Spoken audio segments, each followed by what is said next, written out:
What does it mean to be resilient in a world with unpredictable risks? Hello and welcome to this episode of Re Insights by FinRe Reinsurance. My name is Naomi, Client Relations Officer here. I'm excited for today's episode because we will be delving into a topic that sits at the heart of financial stability.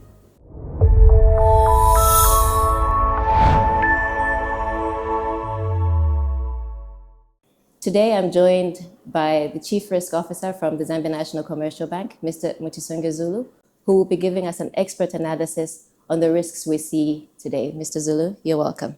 Thank you very much for hosting me. I'm excited to be here. Thank you. Without further ado, I'm just going to jump right into it. Okay. From a Chief Risk Officer perspective, how do you define fiscal resilience? And also, how do you consider global volatility in your day-to-day decision-making process? Thank you very much. It's a very interesting question that you've asked. I think we are living in very interesting times. I've been in risk management for 20 years now, and I think I have seen geopolitics morphing. We were talking trade wars. It's been war after war. Now we're talking about the Middle East crisis, and things are happening like thousands of kilometers away, but they are affecting us. Yeah. In my day-to-day job, I think that, let me talk about my role and how it has evolved over the years. CROs or risk practitioners used to be viewed as the police. You know, people thought risk management was about audits and the like, but it's about managing risk. It's about understanding the business. It's about understanding your environment. You cannot manage risk for a business you don't understand, and you cannot also manage risk for a business operating in an environment that you don't understand. Yeah. So operational resilience is a buzzword. It's what everyone is talking about.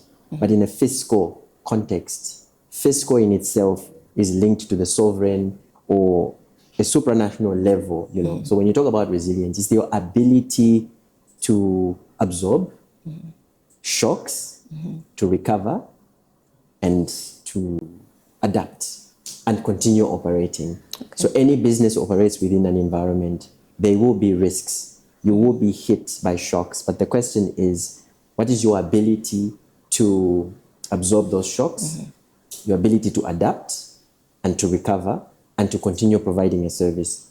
Disruption will always be there, but the question is, how long does it take you to adapt and to continue offering a service after the disruption has happened? So at a sovereign level perspective, you are looking at, let's say, if you're looking at a sovereign linked balance sheet, is it still liquid? Are you still able to do the same functions as you were doing when shocks had not struck? So I think we need to look at it from that perspective. So there is operational resilience, there's liquidity management, there's a whole lot of functions. If you look at the economy, for example, let's take, for instance, Zambia. Zambia is a large economy. We had drought. That was disruption. Yeah. We demonstrated resilience because the question is, it changed our mindset. How do we think? How did we navigate the drought? We had power issues. So the drought manifested in power issues. The power issues as well then transmitted to businesses and affected operations. But I think that in my world, it's no longer about scaring people about the list of risks that we are seeing, but it is to view those risks with a lens of opportunity, and that is the hallmark of resilience. So if you ask me how global risks are affecting my day-to-day work, is I watch TV on a daily basis. I'm checking the news and the markets. I'm looking at commodity prices. If I see crude go up to above $100 a barrel, then I'm very worried that the costs, the operating costs as a bank will spike because we have a data center, we have a genset. That genset needs diesel. And when the price of energy goes up, it means that our operating costs have actually gone up. When there are supply chain disruptions, I'm very worried because if I ordered a laptop and I was expecting to get it within 3 weeks, and I'm now being told it's going to take 2 months. How do we continue to operate? I'm thinking about what's happening in the Middle East and exactly what I'm seeing with those diesel fuel shortages. And I'm thinking, should our people start operating from home because we already have that hybrid model for continuity. I'm thinking about fertilizer prices because I work for a lender. So I'm thinking to myself, if the price of oil goes up, then fertilizer costs go up. And if fertilizer costs go up, then I'm very worried about agribusiness in terms of the portfolio. I'm worried about our vendors. Do we have any vendors that are in the Middle East? Because this war was just not about bombing each other. It was very strategic. They were hitting data centers. They were cutting off internet. What if they cut off and hit a data center for one of my vendors that is providing a service? And then I will have that level of disruption. So all those things, you can see that they might be happening in the Middle East, but they are affecting me and you at the same time. So the cost of living, we were talking about single-digit inflation. We're celebrating and saying now we're within the 6 to 8% target band. But you and I know that energy is the fastest way to accelerate your inflation, which is a very unwelcome guest. So we can actually see that if this war protracts, which is a risk scenario, then I'm very worried about some of the fiscal gains that we've posted as a nation. So that's just a snippet and a high-level overview of how everything happening, affects me. You can see we just talked about the Middle East, but we've been touching cyber, third party. I'm thinking, if I think about cyber, I'm even thinking, do I have adequate insurance to cover my cyber exposures? So that is where some of the opportunities, the synergies between insurance and financial institutions like banks then come in. But that's the role of a CRO. So I'm no longer that individual that sits in the back, but I'm in the front line, part of strategic decision making, because even when strategy is being constructed, risks have to be understood to set the right appetite. I know that was a mouthful, but I thought I'd just give you that level, an overview to appreciate what happens in the CRO's head. Thank you so much for that. You've actually gone into what my next question is. So if you don't mind, would you mind delving deeper into the risks that we're currently seeing and the risks that we could predict to happen in the next few months to a year? So I like that question. So I always like to give a trajectory and a historical overview. Someone asked me a question about shocks, like, how do you think about this Middle East crisis? And I started by saying, I think I've been fortunate to be alive at a time when I've experienced two droughts. There was one in 2013, and this one 2 years, or is it 1.5 years ago? The worst drought in 40 years was extremely acute. On top of that, I was there in the COVID era. And when COVID was happening, this country was in default status. So you had that sovereign and fiscal pressure. They say if you have worked in Zambia and Zimbabwe, you can work anywhere in the world because we have seen it. But the very fact that we are here can even talk about some of the progress that we've seen in this economy is a testament of resilience. So the list of risks has not changed. If you go and ask anyone 5 years ago, we used to talk about what are your top 10 risks, and we would list them. And when we got tired of talking about the same top 10 risks, we now started the argument around, can we rank them? Which one ranks higher than the other?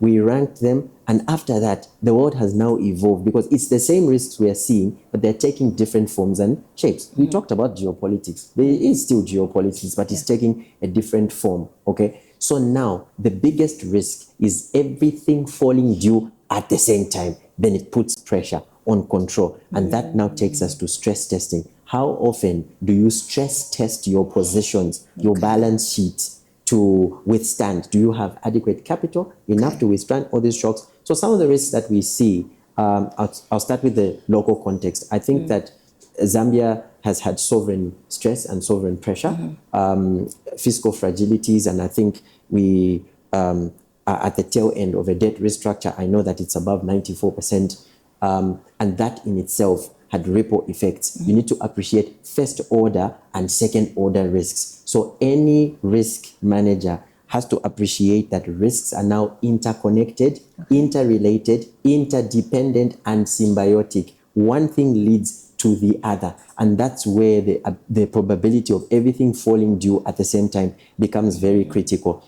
there is, because of sovereign stress, interest rates went up. So interest rates is a headache for every African jurisdiction because your interest rates are a reflection of fiscal posture, government spending. And because of that, it also transmits to the FX markets because then your FX markets determine what your exchange rate would be. I think we're coming from a base where our exchange rate was 28 kwacha for a unit of dollar until the recent intervention by the central bank having to rewrite the currency directives and those rules, and we've now seen it sort of stabilize to the levels of 18. But you see, the thing is, from 28 to 18 is a shock. Somebody was saying, I know that a lot of people use the term, the currency has stabilized. I think that from 28 to 18 is volatility because not everyone is smiling. I mean, you and I are happy to have the exchange rate at 18 because we are always online shopping. So it means that when you want to buy those shoes that you want to get, they cost less, isn't it? Yeah. But go talk to a farmer who's exporting. Yeah. Farmers in the export markets brought in 1 billion kwacha when the exchange rate was 28. So bringing it to 18 means that you are slowly hurting a person who's in the export business. So there has to be that level of balance. On top of that, we are in a market that is also prone to digitization effects. The whole world is digitizing. But you know that digitizing doesn't bring efficiencies. It also breeds a widened threat landscape for cybersecurity and cyber attacks. And cybersecurity is no respecter of borders. A person in Russia can hack you in Zambia, all those vulnerabilities. So it becomes very, very critical.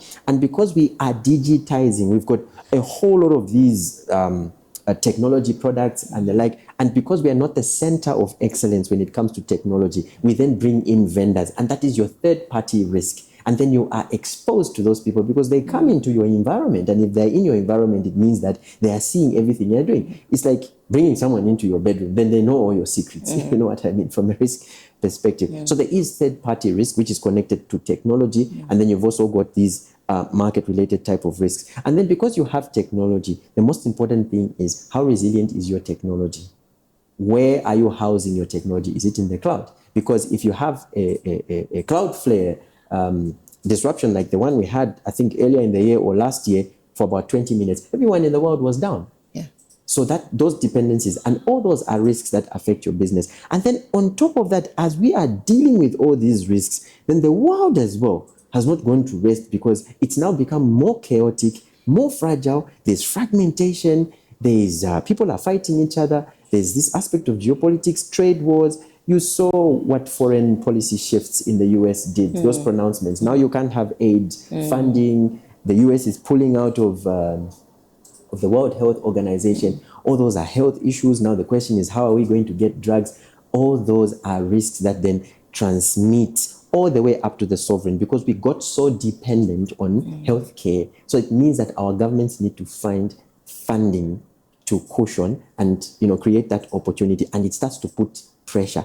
And there's only two ways a government can raise money. Either they hike taxes, but if they hike taxes, they'll choke all of us, isn't it? Then they go to the domestic money markets and sell bonds and bills, and then that then pushes interest rates up, and that's why it's a vicious spiral. But what we are seeing now is after we dealt with our own domestic issues, then the global issues then came. And what we are seeing now is that the world is more fluid. What is happening outside is affecting all of us. For example, Africa is taking a negative cue from a war between the US and Iran, and there's Israel in the middle. Just blocking that Strait of Hormuz has pushed oil prices to about $118 a barrel. I think the Energy Regulation Board just hiked fuel prices. And look, it's not a welcome move for you and me because now a rocket in the Middle East is hitting mine and your fuel tank, and cost of living is going to go up. And if this war protracts, then you expect that logistic costs are going to go up. Already Iran is a center of excellence when it comes to cybersecurity. They are showing the world that they can also hack systems.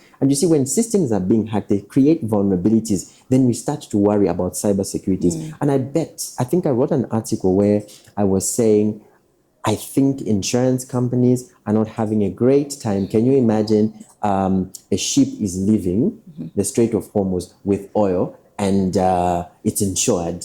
And I think that the prayer for any insurance company is that risks do not crystallize anyhow, because if they do, then it starts to put balance sheet stress on you. So I would go on talking about risks, because now it's really about convergence, correlation, congruence of risks, and everything falling due at the same time. And that is where risk fluency becomes very key, not only for the board, not only for executives, but for everyone in any business. Geopolitics has now become a core enterprise risk. And I'm even thinking insurance companies are thinking, can we have an insurance product for geopolitics or to hedge against geopolitical risk factors? But those are some of the complexities we will be discussing today. Okay, that's very interesting.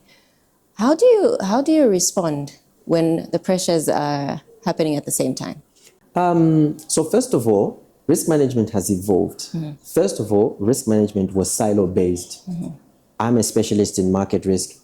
You are a specialist in liquidity risk. The credit guy is working on his own. But there is now realization that if you operate like that, you are leaving cracks. And risk likes to seep through the cracks. And once it seeps through the cracks, it could cripple a business. Now we talk about an integrated approach where everyone understands what everyone else is doing.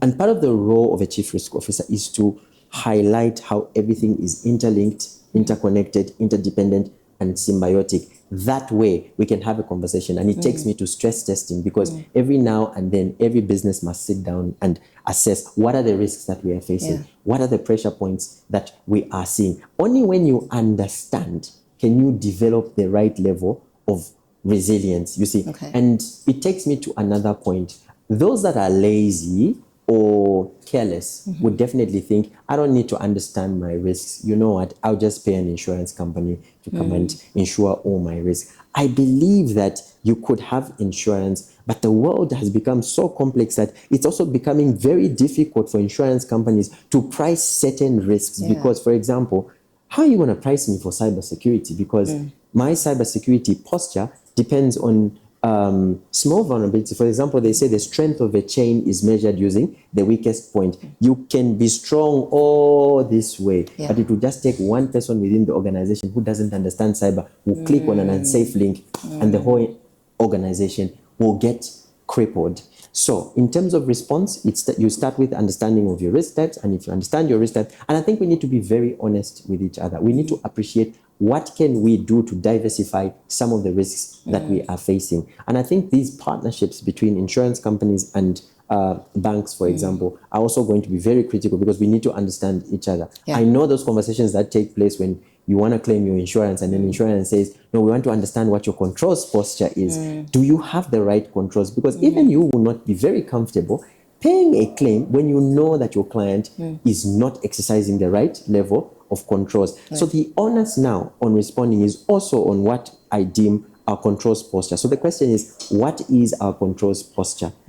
So risk management has actually become very, very critical. And risk management is not to scare people, no, but it's to make them more aware of some of the top risks. And I think we need to have these conversations. These conversations need to be understood at board level, at executive level, and each and every individual in the organization must understand them. And then you start to build your business resilience. Now, the question is, business resilience has also evolved. Back in the days, business resilience was about, it's just paperwork.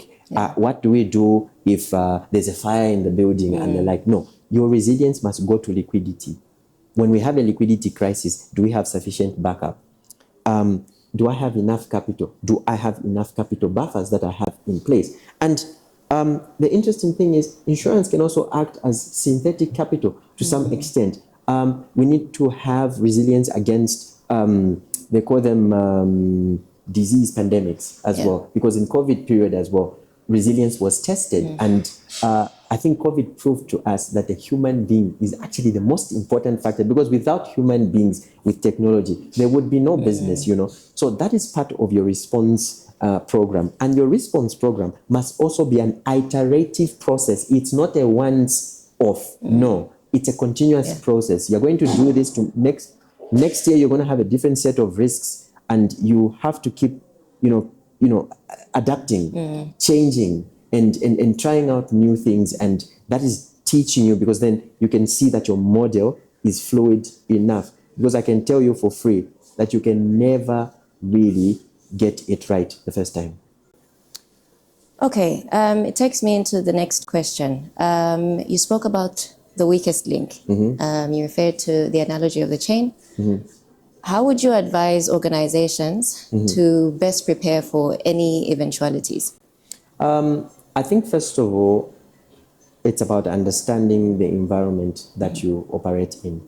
The world has changed. It is not about your ability to predict. Predicting is great.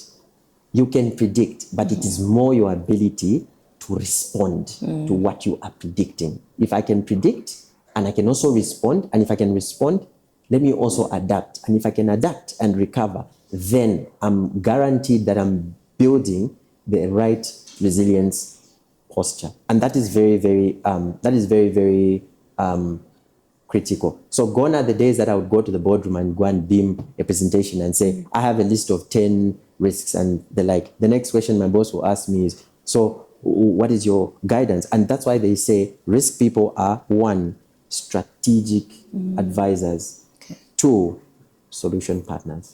So much as, yes, we give advice, we should also suggest solutions, and we should also own, strategy to a large degree. So it's not an easy science, and they always say you cannot be 100% airtight, but I think our role is to identify and ensure that we get to a point where the residual risk is as minimal as possible, and we have to make those decisions as to whether we transfer that risk or we can live with it, because there are risks that we definitely want to live with, but ultimately it's also our ability to ensure that we do have the right controls. We have to invest in controls. A good example would be cybersecurity. We have to invest in cybersecurity. You invest in cybersecurity because you could be hacked. You know what? I mean, we invest in cybersecurity. Anyone that uses the system should invest in cybersecurity, and we shouldn't look at investments in cybersecurity as a cost. Look at it as an investment. The question is, would you rather, let me give an example. I always say, if your cybersecurity budget was $1 million, right? And you thought of that $1 million as a cost, because guess what? You think you will not be hacked, right? So would you rather spend $1 million this year and prevent 100 million worth of hacking, or would you rather not invest 100 million and be hacked 100 million? Because these conversations become very critical. Which one is more expensive? So I think when we're discussing the aspect of cost, we need to differentiate a cost from an investment. Some costs are good costs, especially if they're going to improve your control environment. A lot of people that are being hit today are people that didn't make these decisions 5 years to 10 years ago. Everyone is tech savvy today, but I mean, if we were to have an open discussion and say, can you tell us what your cyber budget is? A lot of people's cyber budgets are very, very low. Yeah, exactly. So a lower cyber budget means that definitely your exposures are very high. And I think maybe that's another discussion that insurance companies should start from, to say, if you come for cyber insurance, we also want to know what your cyber budget is. Can you evidence it so that we can prove that you have the right level of controls? And then it makes you comfortable to say, okay, even if they're hit by a catastrophe or something, but they also did something about this, and we're not having to shelve the entire cost and put our balance sheet under stress. Okay, and as a solutions partner at Zanaco, how would you advise for banks to collaborate with insurance companies? Because I'm just thinking there has to be collaboration for us to better serve our economy. So how would we collaborate? So first of all, the appreciation of what insurance is. Okay. If you ask any layperson on the streets what insurance is they think it's a cost. Yes. Let me give a simple example. A guy that buys a car today, if you tell him this is what you need to pay from a comprehensive insurance perspective versus third party, they'd rather go for third party. Why? It's a lower cost, and they would rather have a little bit of disposable income in their pocket, and they can do anything, isn't it? They say if you think insurance is expensive, try an accident. Yeah. And you know where accidents come in. that day you decided to skip your insurance payment, you get hit, and then you want to start running around. So I think let's first of all define what insurance is and what it's not. So I prefer to go a step further. Yeah. So insurance to me is not just about preservation of assets. Insurance enables and supports additional risk taking. I'm speaking for a bank. Banks are always thinking about lending, for example. We're in the business of lending. Okay. So an insurance company as a partner does provide synthetic capital, and that synthetic capital adds onto our already existing capital and makes us comfortable to lend even more. More lending is good because we are contributing to growth of the economy. Okay. That's one partnership. Number two, because we are system intensive as a bank, the threat landscape for cybersecurity is very wide, right? And we can't fully cover up for all the risks that we have and I think where insurance comes in is tail risk. What is tail risk? Low frequency, high impact events. And that's where now we come and say, you know what, we need cyber cover. And I know that in Zambia, it's fairly new because maybe big banks are the ones that talk about cyber cover. Until you are hit, that's when people now think about, oh, do you have insurance? Oh, no, we're not structured for insurance. That's another partnership. The third piece would be, I would call it pro-cyclical stress times. An economy has life cycles.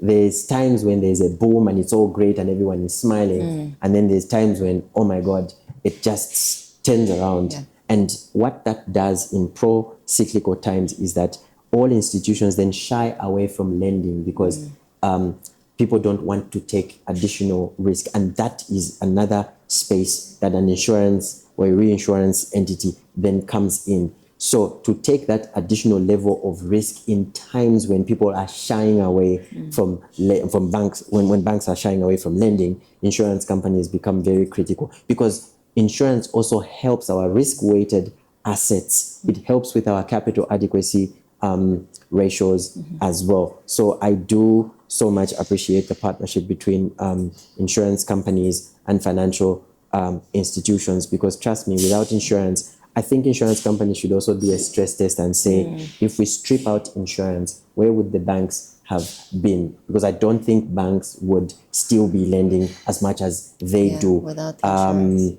Then they would be asking for additional collateral because the collateral is what gives us comfort that if you can't pay, then we'll zero in on that level of collateral. But what I'm saying is that insurance companies gives additional comfort so we don't have to put pressure on our clients that are running businesses. So they shouldn't get to worry about, or they can't access funding because of X, Y, and Z. But with insurance companies, then we are able to serve our clients better.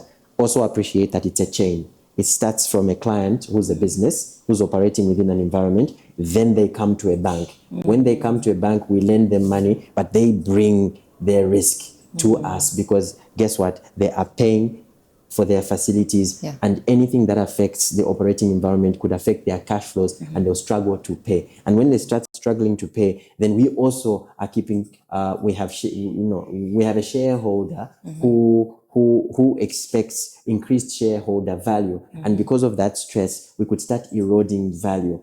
So what do we also do? We decide to pass on that risk now to an insurance company who's in the business of absorbing risk and allowing banks to continue doing what they do best while you do what you do best. So I look at it as a symbiotic type of relationship. In fact, strictly speaking, we are all in the financial sector. We are all financial institutions. It's just that you are in the business of insurance and we're in the business of banking. That is where I see this relationship getting strengthened. And I think that we technically are affected by the same risk factors. I want you to think of a situation whereby some of the weaknesses and the pitfalls are that what if whatever happens within the environment is affecting all of us, is affecting the customer, is affecting the bank, and is affecting insurance companies. I want you to think about the concentration risk of reinsurers in the world because there are very few reinsurers who are then also housing risk for a lot of insurance companies. And if those reinsurers at the top were hit by something, then the question is the ripple effects are terrible and they trickle down to everyone else within the economy. So I think we do have a mammoth task to manage these economies. Okay. We're going to end with this. You spoke about the cost of living going up with everything that we see happening now. What kind of conversations do banks have with their clients?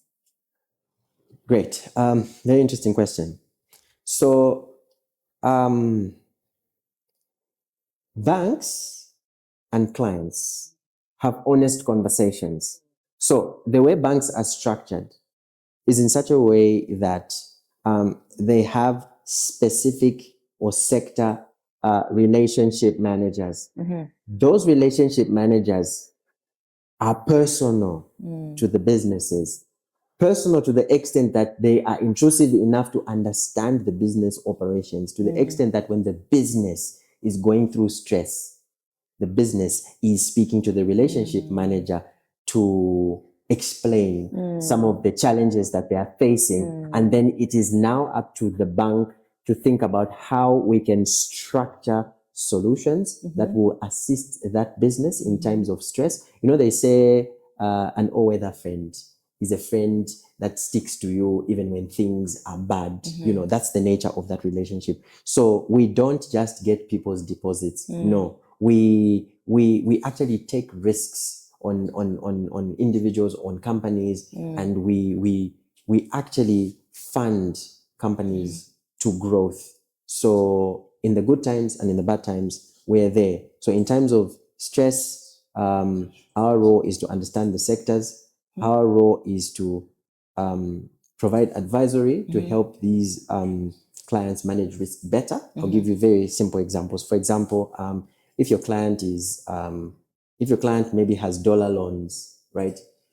Your client has dollar loans, but whatever products they sell are in kwacha. Clearly, there's a mismatch. It is our role to go and say, don't you think that your loan should just be in kwacha so that you reduce your conversions, your transfer and convertibility risk, or your FX conversion risk and things like that? And that's where we come in. You know, your clients will share what their expansion programs are. This is where we want to be. And then we think about, okay, how can our objectives meet? Because we have a mandate to lend and to grow, because we are also custodians of shareholder money, but at the same time, the business has these objectives to grow. And we also realize that as a growth partner, we are supporting businesses, and when they expand, these businesses are hiring people, and these people are feeding mouths at the same time. They're taking children to school. So it's a huge task that we have before us, and that is our understanding. And if all of us start thinking like that, it stops being about a business and it becomes more about a partnership with the same ultimate goal. And that's where we are. So good times, bad times, we're there. Visit clients. We speak to them. We listen to them. We help them structure. We understand. I mean, in very difficult times, sometimes clients will tell you, maybe I can't make this type of payments. Can we sort of restructure? Can we probably look at it in a different type of way, maybe for this period? And we get to understand. And then that's another way of sort of spreading and managing risk. It's not just about dashboards and everything. No, it's about practical solutions. Like I said, we are strategic and solution partners at the same time. So, Okay. This has been a good episode. Thank you so much for joining us, Mr. Sulu. Thank you for hosting me. Until next time, thank you.